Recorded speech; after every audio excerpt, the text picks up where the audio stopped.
ఎవడో బయట నుంచి వచ్చి ఆలగడ్డలో అన్యాయం చేసి కబ్జాలు చేసుకొని ఇచ్చేస్తామంటే నేను చూస్తూ కూర్చోలేను.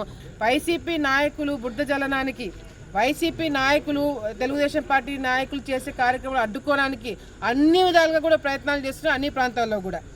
మొన్నటికి మొన్న నేను మీ అందరూ కూడా చూస్తుంటారు, శిల్పా వెంచర్ ఏ విధంగా ఆలగడ్డ ప్రాంతంలో వేసి ఇబ్బంది పెట్టారనే విషయము గత 2-3 సంవత్సరాల నుంచి నేను మొత్తుకుంటున్నా.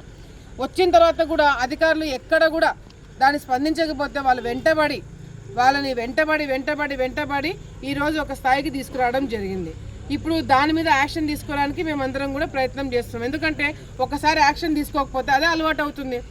మా ప్రాంతంలో నేను ఎమ్మెల్యేగా ఉన్న ప్రాంతంలో మాత్రము ఎవడో బయట నుంచి వచ్చి ఆలగడ్డలో అన్యాయం చేసి కబ్జాలు చేసుకొని ఇచ్చేస్తామంటే నేను చూస్తూ కూర్చోలేను.